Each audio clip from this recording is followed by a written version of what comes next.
Hello, thank you for joining us today. I'm Dr. John McGrath. I'm a GP based in NCL, and I'm one of the clinical leads for the NCL PCART programme. I'm joined today by my colleague, Bengi Bezada. I'm also a clinical lead for the NCL PCART programme. And we're here to talk about what the world is so excited about, whether it's the music industry, the media, or indeed medicine. Everyone is talking about AI and what it's going to do for the rest of our lives.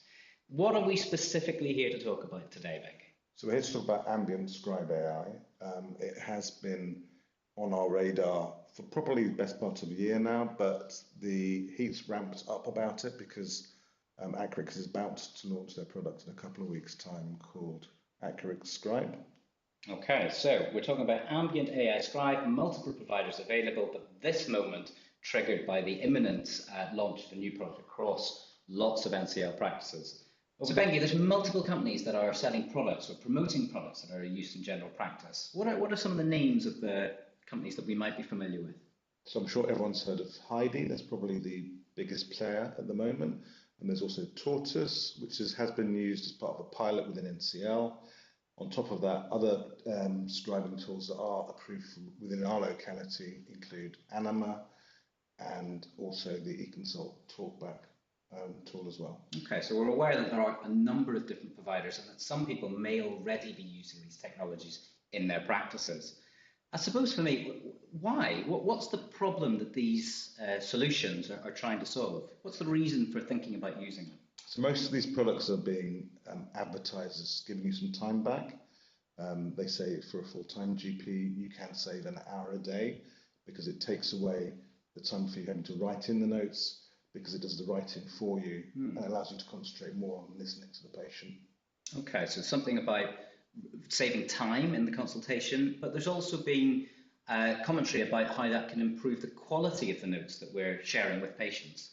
So in my experience, that's definitely been the case. I thought I wrote decent notes, but my pharmacy team have said, "Oh, Bengi, your notes are so much better now. You're using Tortoise." So I have to admit that my notes have improved now that I'm using Ambient Scribe AI. And what I've also noticed is that it's not just better for my clinical colleagues to read, it's actually written in a format that a patient can easily access it through the NHS app, so you don't need to send them a summary. I think the quality of the output from the Ambient Scribe is good enough for a patient to understand too. Okay, so there's lots of challenges that we face in general practice. This isn't going to solve everything, but it may help with time spent in consultation or documenting consultation and with clarity and accuracy of clinical notes. Yeah, there's one other benefit as well. So over time, we used to have a practice secretary who would do referral letters for you. Then we started using electronic dictation, and that was used by the older GPs. The younger GPs felt they could type faster. And the practice secretary function has sort of eroded within general practice. So work has been handed over to the GP to type and send off their own referral letters. What the Ambient Scribe tools have is a letter generating function too. So it can either work out a letter for you out of the consultation, or you can use a separate feature within the Ambient Scribe to generate a referral letter. Okay, sounds exciting. Okay, brilliant. So, I mean, those are some of the really great things about what AI Scribe can do, but I'm aware that there are some concerns and there are some common pitfalls, I think, that the technology as it's emerging still has. Tell us a bit about what those are and how we think about that in practice. So as I mentioned earlier, the AI tool is ignorant.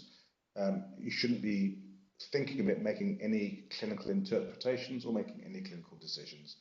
That clinical responsibility sits solely with the clinician. So when the summary has been generated and then you have to enter it into your EMIS record, you need to check it very carefully.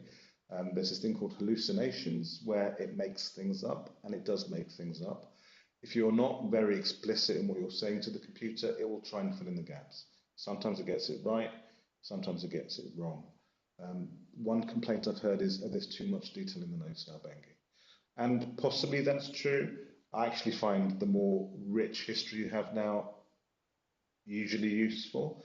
You may want to change your configuration just to miss out certain things, or you may find that there are sentences that are irrelevant that you can just delete out before you paste it into EMIS.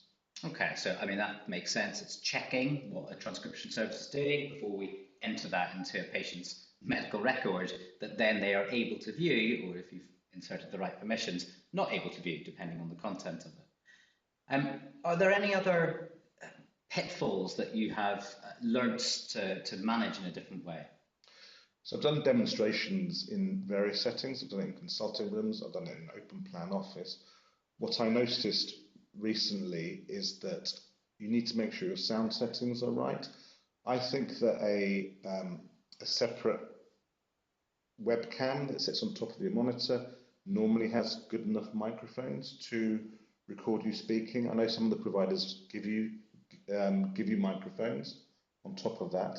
If you're in a crowded area, the AI can't hear everything clearly, and the transcription will be poor, and therefore the summary will be poor too.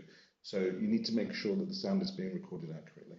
Okay, so it's not just technical things about how we implement it from a policy position, there's also some functional requirements about what your room needs to look like and how we manage that.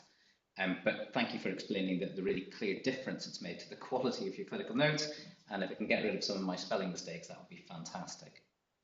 Okay, well, I mean, AI, of course, is super exciting. We're aware that there are real enthusiasts who really want to get on and use this technology now, if they're not already doing so. But I suppose at this moment in time, what would you say are some of the key bits of advice that we should be giving to practices and to individuals working in general practice? So I think a practice should choose one tool that's approved and stick with it and learn together how to optimize the usage of that tool. I think you need to get your trainees involved actually, because they're keen to use the tool. They do need to learn how to write in the notes, but they do need to learn how to use these tools as well. And they will support deployment across a practice. What I found, without additional support, that the enthusiasts get on and use it, and then the majority of the practice are a bit afraid to use it.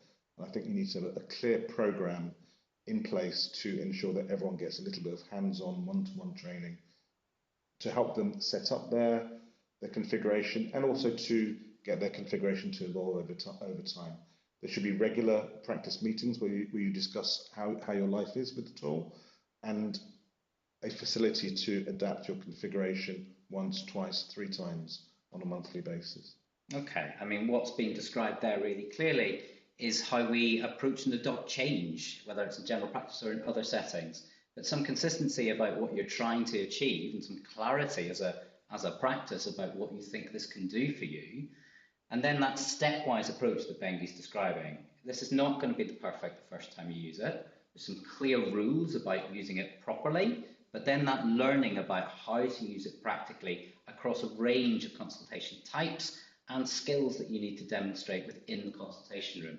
There's something I'm hearing really clearly about using people who are enthusiasts, so early adopters. You've mentioned trainees. Not all practices are training practices, but using people who are enthusiastic in your practice to share their experiences and to help with widespread adoption. And I think part of what I'm hearing, one of the reasons that we're putting this video together is there are lots of us trying this stuff in primary care, and an opportunity to talk to each other about what it looks like and how it adds value in your own clinical setting is really key to thinking about how we approach change.